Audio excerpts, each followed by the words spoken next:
Our support race finale before the touring car climax to our day here at Silverstone, and the Porsche Carrera Cup has been a fascinating battle all season. The win for Kian Jewis earlier today now gives him a 13-point lead over Will Martin, who's on pole position for round 14. Commentary is back with Tim Harvey and David Addison. And so the grid forms ready for this second Porsche Carrera Cup GB race of the day. Green flag wave, cars about to be released then onto this final formation lap. Race one earlier on in the day, rather dominated by Kian Jewis, and he is going to be the man to beat once more as the fantastic sounding and looking Porsche field gets underway for this 28-lap or 30-minute race, depending on which is completed first. Will Martin will start on pole position for this semi-reverse grid. Gus Burton with him at the front of the grid. Adam Smalley lining up third. Theo Edgerton is fourth. And Kian Jewis, the race one winner, fifth, with Pro-Am champion-elect Charles Rainford going from sixth. On the fourth row, there's Hugo Ellis with Jake Giddings for company. Jack Bartholomew makes a welcome return to the championship after injury. He lines up alongside the AM champion, Josh Stanton. He was the AM winner earlier on in the day as well. Ryan Ratcliffe, Mika Stanley are on row 6 behind them. Then you've got Oliver White, who had a spin in race 1. Ross Wiley is alongside him. Nathan Harrison is on row 8 with Will Aspin. He was penalised for track limit offences in the opener. Angus Whiteside's on the 9th row. Another returning driver is Carl Leonard, and the Irishman is on row 9 ahead of Charles Bateman and Lee Frost, with Nigel Rice and Finlay Cooper, new to the championship, on the back row of the grid. Kian Jewis, the race 1 winner. Will Martin only netting 5th. Bad news, really, as far as the championship was concerned. They're getting 2 green flag laps, incidentally, to get the warmth into the tyres, ready to go racing. But Tim, it was a bad first race points-wise for Will Martin, wasn't it? Yeah, it was. It was a scrappy first race. At one point he was in second, but it was a really good drive by Theo Edgerton to get up to second place in front of Will Martin, Gus Burton and Adam Smalley. So yes, he did drop points, but the point situation as we reach the, just 3 races to go, this and 2 at Brands, is that Will Martin is 13 points behind Kian Jewis, but of course he has a great opportunity to outscore Kian Jewis in this race and take the battle down to the wire at Brands Hatch. And Josh Stanton, who has had now 12 out of 13 wins in the AM category, already crowned as the champion, 10th overall this morning, humbling Pro-Ams, humbling pro drivers as well. Yeah, very much so. And he had a difficult race. So he had a contact with Will Aspin that launched the car up in the air, and he survived that to score a good finish. So yeah, hopefully he returns next year in the Pro-Am category, or even Pro, as I say, because he was able to run in the top 10, which is an outstanding result earlier on in the day. So Will Martin now has the opportunity to claw back some of the lost points, but this semi-reverse grid race has fewer points available, so the earlier race was not the one to score badly in. No, but nevertheless, this race with him on pole and the opportunity to get fastest lap as well, potentially will close the gap. Any positions he finishes in front of Kian Jewis, who has to keep his nose clean and finish the race without problems, will close the gap up. So the cars make their way to the grid. It's a 1-by-1 staggered grid then. Will Martin there on the outside at the front of the field. Number 14, Finlay Cooper, new to the championship. Another driver that we hope will stay on for next season, learning about the car, learning about the championship as his TPR entry slots into place on the grid that stretches all the way back to the approach to the exit of Woodcote Corner. Green flag shown at the back, and so the 14th round of Porsche Carrera Cup GB for 2022 is about to get underway. The lap is 1.64 miles long. It's 28 laps in total. The lights will go out now, and he's blast off. Good start then from the inside of the front row by Gus Burton. And he leads as they dive into Copse Corner for the first time. So Gus Burton jumps ahead of Will Martin. Adam Smalley goes 3rd. Theo Edgerton 4th and Kian Jewis 5th. Perhaps just waiting to see what pans out on the run up towards Beckett's for the first time. They will break, they'll turn into the hairpin. Oliver White and the others, Ducham's delivered car is on the attack on the inside line. Squeal of tyres, they turn into Beckett's. And out the other side there's a spin. One is off the road, one goes wide. That's Adam Smalley rejoining. There was another spinner, which might have been Will Martin in actual fact, but as they come down towards us, yes, Will Martin has disappeared from that leading gaggle, so it goes from bad to worse, as Kian Jewis gets up to 2nd to chase Gus Burton. Well, something happened up there between Adam Smalley and Will Martin, and that could have big championship implications, certainly to the benefit of Kian Jewis. Let's try and piece it together then. This is looking at the Beckett's exit. Will Martin goes around, Adam Smalley goes off in avoidance, but how Will Martin went around that shot didn't really say.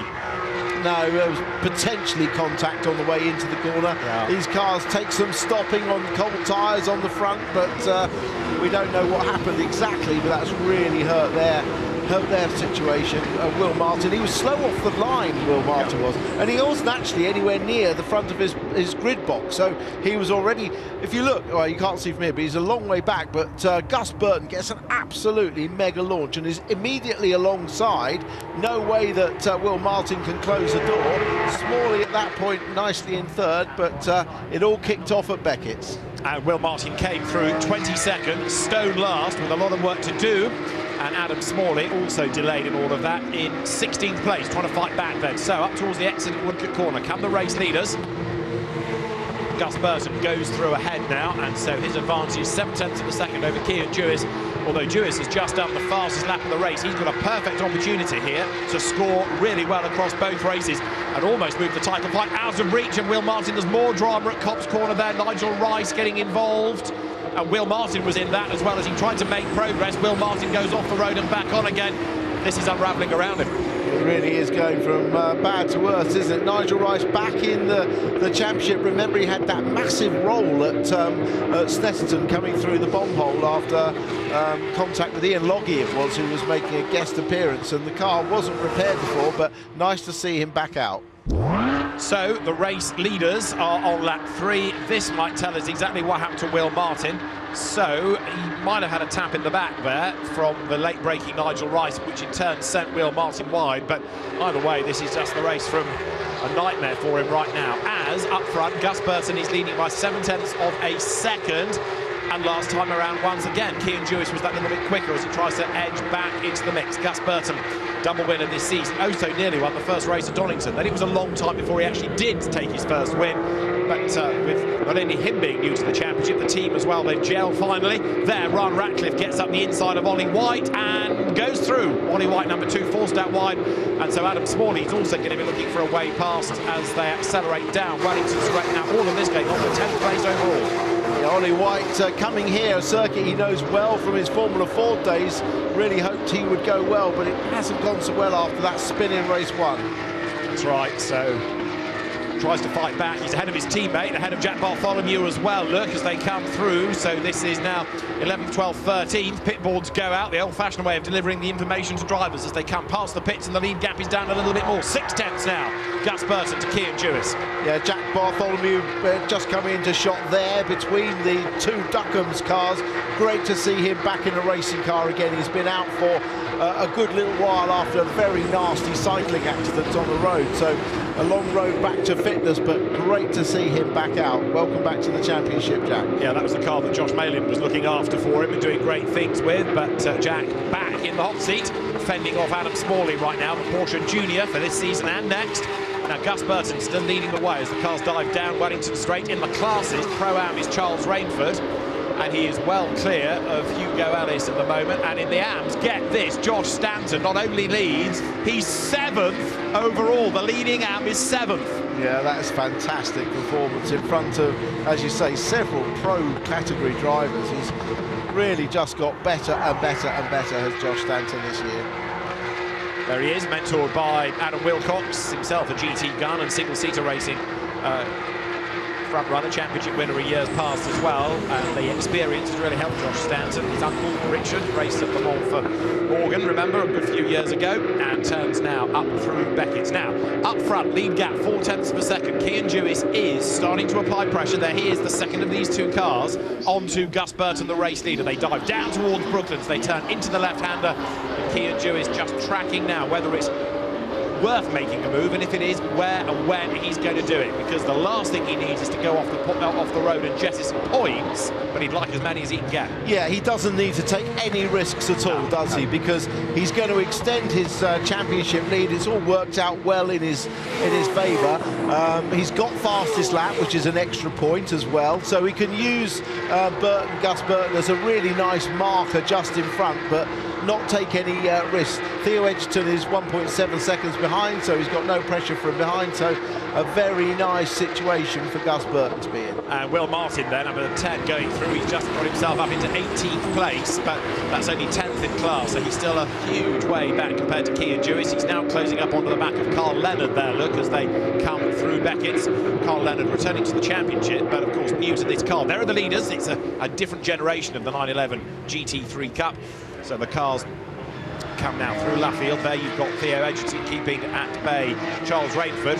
Getting excited about Josh Stanton, the AM leader, being 7th, the leading Pro-Am driver. Charles Rainford running in 4th place overall, so really good effort by him as well.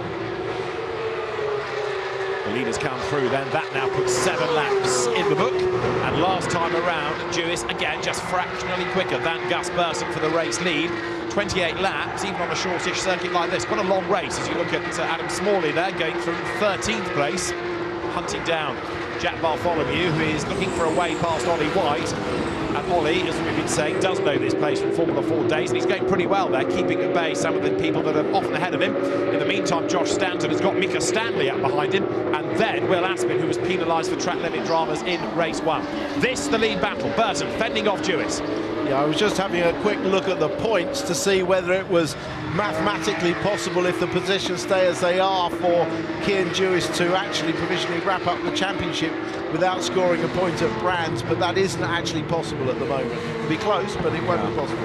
And Will Martin, of course, needs any points he can get out of this race. Now, there go the 2 race leaders. This is the 3rd. That's Theo Edgerton, a race winner this year, ahead of Charles Rainford. Then there's Jake Giddings going well, actually 5th, I think, is the best we've had of him all year. Hugo Ellis next. And then look further and further and further down the order. Will Martin turns now into Cops Corner, now 17th. He is making progress little by little. Yeah, but points are scored down to 8th place, so he's a long way to go before he's getting in the points. Apart from fastest lap, which of course anyone could do. That's Smalley going past Bartholomew. That is a change for 12th place. Adam Smalley goes through 12th overall and 7th in Pro. Yeah, good pass down at the exit of Beckett's from Smalley, also recovering from that first lap. Replay here of more dramas coming through Maggots into Beckett's, and is this the dive to the inside? It is. Adam Smalley sees a gap on the inside of Jack Bartholomew, goes through. Relatively little defence there. Yeah, that was a nice late lunge, wasn't it? He didn't lock up, which is very easy to do, but he just got the car stopped on the apex, and Jack gave him a nice amount of racing room. So there you've got Gus Burton, race leader. Cian Dewis 2nd, fights on for 3rd, Theo Edgerton and Charles Rainford. But Jake Giddings having his best showing of the year. He's had a couple of 8th places. Jake now running in 5th spot. He'd rather like to be even higher up than that. Yeah, definitely. But a lot of drivers now, you know, towards the end of the season, they've had a lot more laps in the car. Some changes announced for next year's championship, in that there will now be 8 official test days, 4 before the start of the year and 4 during the year, so the drivers will all get more track time in exclusive tests, which is good, because seat time in these cars is so crucial to getting the most out of them. Jake Giddings has been in and out of Carrera Cup GB and British GT, almost alternating seasons, but going nicely here. And this is all concertinaing for 3rd, isn't it now? Edgerton ahead of Rainford, the Pro-Am leader there, looking the blue and silver car. Behind him is then Jake Giddings in the yellow and black and white livery, and 6th Hugo Ellis, who's also new to the championship this year, and he's another driver, as you say, with the mileage that's got better and better and better. Yeah, definitely. And you know, people like Charles Rainford would definitely, if they come back, be pro drivers next year. We could have a fantastic pro category, I think, next year, of drivers who have really developed. Don't forget Adam Smalley being the 2nd year, as just taking a look up the inside of Theo Edgerton was Charles Rainford, the man I was talking about. We could have a fantastic year. It'll be interesting to see where 1 or 2 like Cian Dewis go next. Big slide out of Edgerton there, but he hangs on to his 3rd place. Charles Rainford is about to come under attack, isn't he now, from Jake Giddings? So Theo Edgerton, Thruxton winner, dropping off the back of the leading pair, demonstrably so. The lead gap is still only half a second. Through goes Josh Stanton. He is on target for his best finish of the season as the 2 race leaders, the 12th time, head up towards Beckett's. Theo Edgerton under attack from Rainford for that 3rd place overall now. Yeah, Edgerton definitely hasn't quite got the same pace he did in race 1.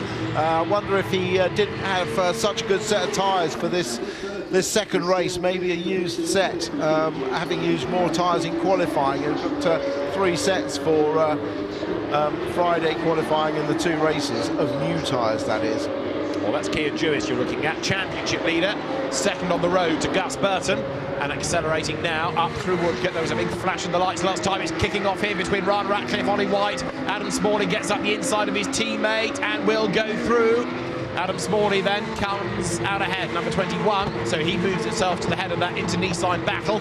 Up towards the timing line they come with now 12 laps in the book. They're squabbling over 11th and 12th places overall, but little by little Adam Smalley getting back up the order after his dramas on the first lap. Will Martin likewise, he's 16th, still chipping forward. Yeah, Adam Smalley didn't quite lose as much time as Will Martin, but lock up there, big lock up from Jack, but there's an element of driving angry, I think, in Adam Smalley's driving. He's not a happy bunny.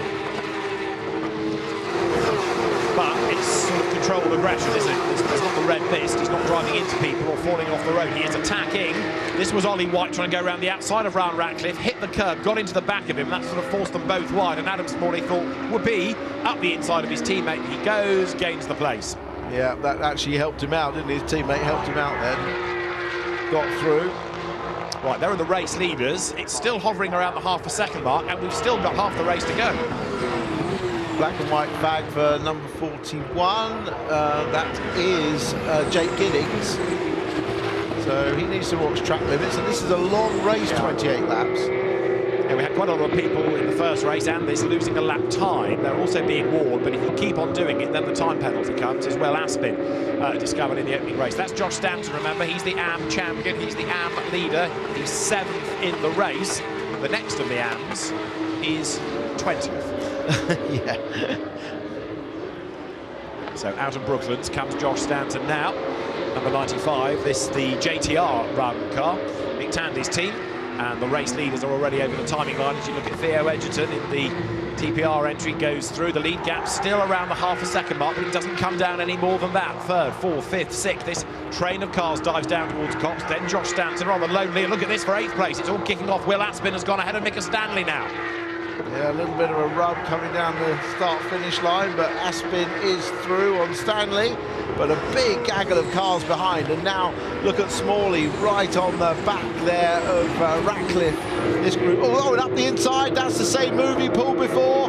Looks like it's going to come off, he's going to get through. Yes, he does. And there, look for 3rd place, down the inside, Charles Rainford attacks Theo Edgerton.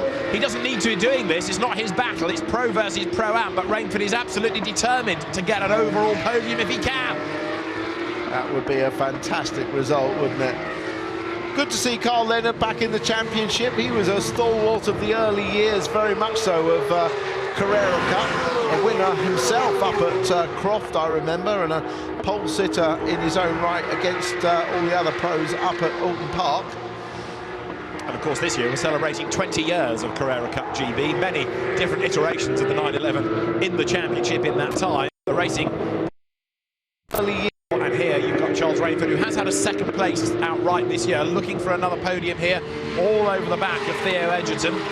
Much of Edgerton's hard work in the first race really was off the line and over the first couple of laps, but then he couldn't match the pace of Kian Jewis. In the background, Hugo Ellis giving a really hard time now to Jake Giddings. Good battle, this. Yeah, it is. Again, Hugo Ellis has shown some real speed on times this year. Going to get an opportunity up the inside here if the door isn't closed on him. Good driving that actually around the outside by Jake Giddings, not to try and close the door too early and risk contact. So as the leaders have gone through, the lead gap is still half a second. Jewis oh so close, but never close enough to make a move. Josh Stanton there turns through. Next in the queue, Will Aspin. Adam Smalley up into 9th place now. Will Martin has just gone up into 14th as you look at Bartholomew and Ratcliffe for 12th, side by side. And look, Will Martin is behind them and closing all the time. Yeah, another teammate, of course, to Jack Bartholomew. So probably won't give him too much of a hard time, knowing that Will Martin is quicker.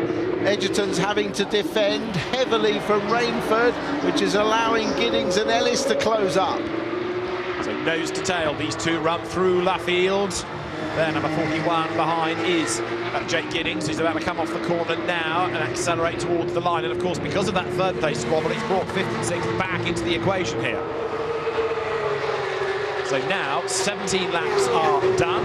We've got 11 laps to go, and the lead gap is down to below half a second for the first time, 4/10. Now, some people's cars are designed to go well early on and try and build a gap. Other cars sort of get better as the race goes on. Cian Duis might be in that camp because he is, as the race wears on, looking fractionally quicker. Again, he lapped better last time around. And look, he's on the lights again, trying to unsettle Gus Burton. Yeah, it's the age-old Porsche Carrera Cup trick. Never seen it work in all of those 20 years of Carrera Cup, but people keep trying it. Well, it has worked a little bit because, look, that's very wide by Gus Burton. Although he gets a nice exit as a result, I'm sure he didn't mean to, and the car running wide, I wonder if he's running into a little bit of tyre issue towards the second half of this, second third of this race. Certainly it looks like Cian Duis is seeing it and trying to rattle him, doesn't he? It's worth a punt, isn't it? So Cian Duis tries everything he can here to make Gus Burton just look up, check his mirrors at the wrong moment, miss a braking point perhaps. And here coming into Beckett's, the gap had gone up last time again to back the wrong side of half a second, but Gus Burton looking strong. Remember, he's new to these cars this year, Cian Duis experience, as is his team, whereas for Gus Burton, Century Motorsport is new this year as well. Further down the order, Angus Whiteside losing out to Carl Leonard there, look, who goes through on the inside. Nice clean pass. Yeah, Angus Whiteside's actually got Teo Elinas, driver coaching him now for this weekend and at Brands Hatch. There was talk of Teo doing the season, wasn't there? But didn't quite come to anything as Ellis again, look, tries the inside against Jake Giddings. He's got the line coming off the corner, but not the drive off the corner. So Jake Giddings able to respond and hang on to that 5th place as they come again up towards the timing line here. Yeah, methinks if that was touring cars, it wouldn't have quite worked out that way, would it, on the exit of Luffield? But Hugo Ellis giving a lot of racing room there. But equally, that's a Pro-Am driver battling with a Pro, so True. It comes back to this knowing when to pick your battles moment, doesn't it? Yeah. That is Finley Cooper, new to the championship this weekend. Nigel Rice just up the road ahead of him, and Lee Frost ahead of all of them. Are second, third and fourth in the AMs. I mean, they're a long way behind Josh Stanton, who is a sort of AM plus, but that's a proper battle for second, third and fourth. And these are the leaders, and Gus Burton again trying that wide line. Yeah, he likes that wide line. Last lap they did identical lap times, 55 zeros. About 3/10 off the fastest lap of the race, which is still held by Duis, and the extra championship point that goes with it. And again, on this lap, 55-0. And to the 100th, the quicker of the two was Duis. Dust kicked up by Mika Stanley and others as they come wide out of Luffield. Onto the curb, onto that green concrete there. Number 59 is Ross Wiley, 16th overall, 10th in Pro. Much underrated driver is Ross Wiley, but we've not really seen the best out of him in Carrera Cup this year. No, very much an underestimate. Another driver that's had a major sort of instant this year up at Knock Hill when he was tipped into a roll and had to borrow a car. It was Ryan Ratcliffe's car. I think he borrowed to race up there, and he's now back in his own car. It's been reshelled. There is Ryan Ratcliffe under attack from Will Martin, who has got himself up into 13th place. It's not been a bad recovery in this. There's a lot of effort for relatively little reward, but Will Martin has certainly not let his head drop. He's kept on fighting. Yeah, absolutely. You've got to keep fighting. You don't let this championship go without giving it absolutely everything.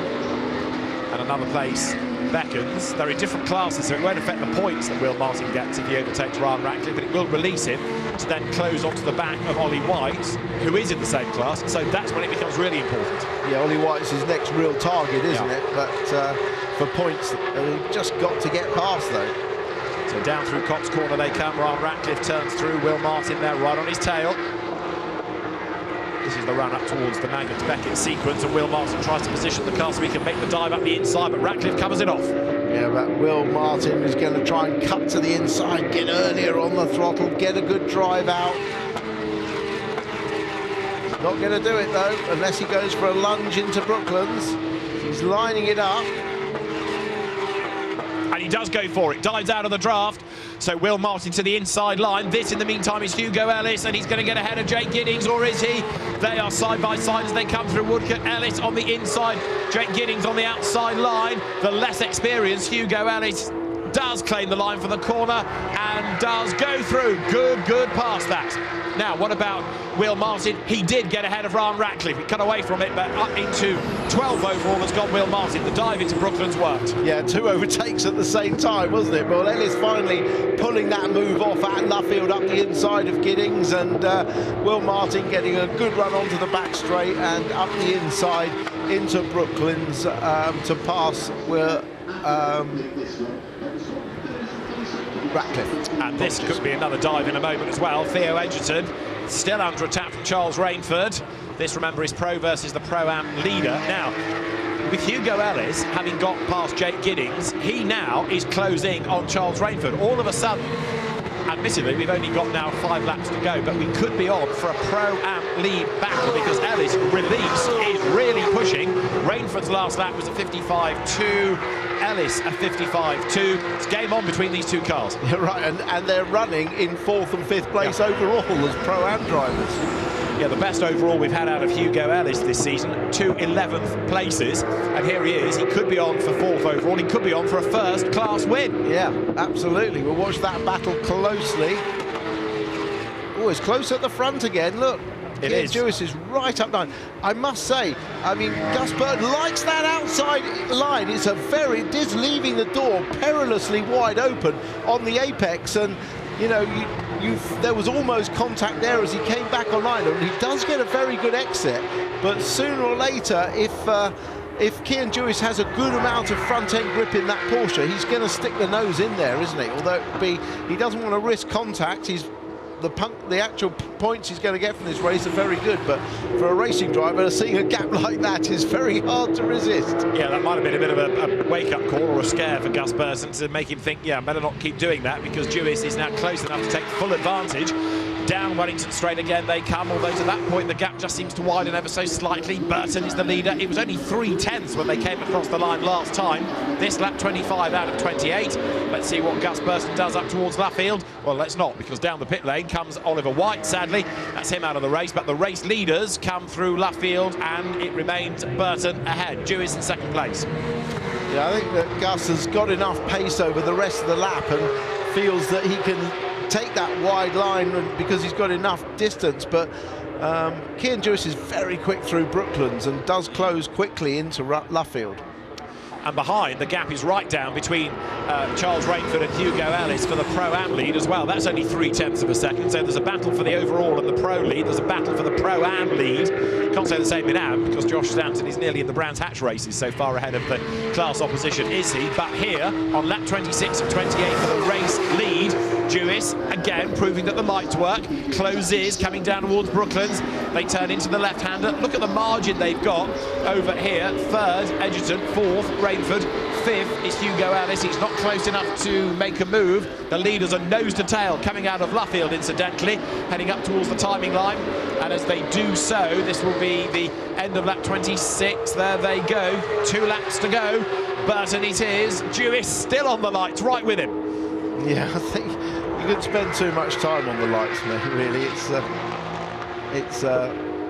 it can distract you more than from concentrating on closing the gap than it distracts the guy in front. 5-second penalty for the race leader. Gus Burton is being given a 5-second penalty for track limit offences.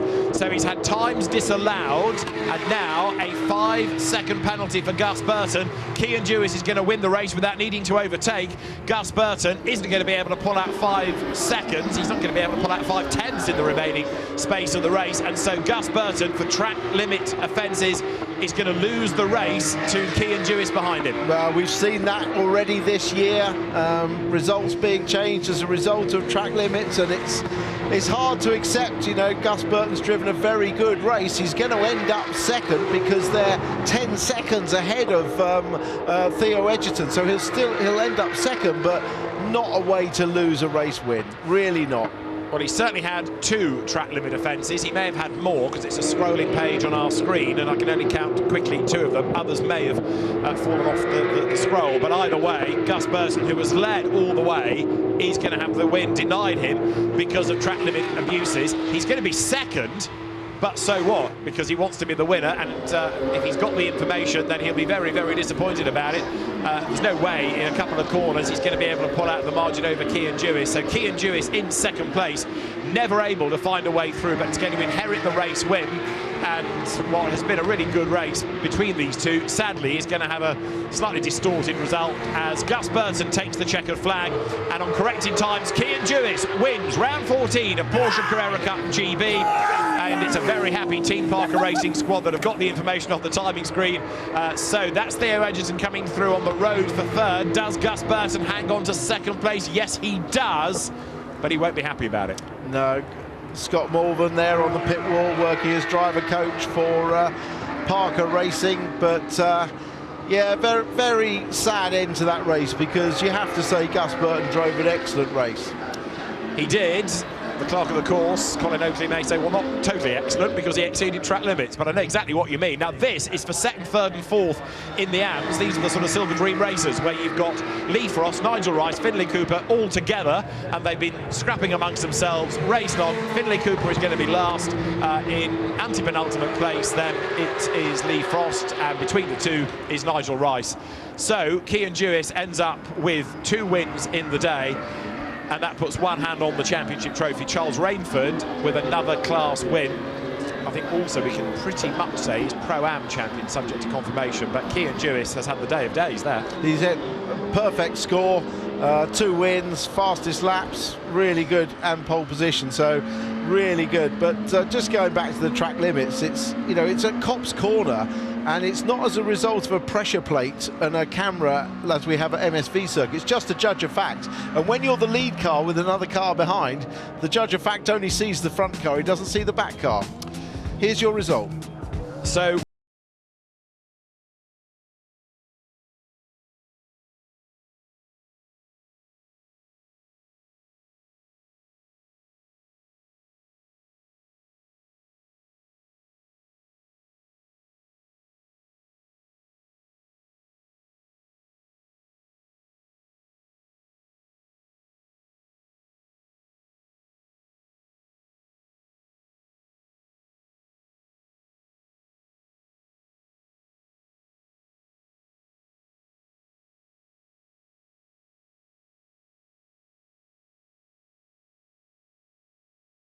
Rice and Finlay Cooper. Oliver White being the one driver that we lost 4 laps from home with mechanical dramas. So Cian Duis it is who takes the race win here at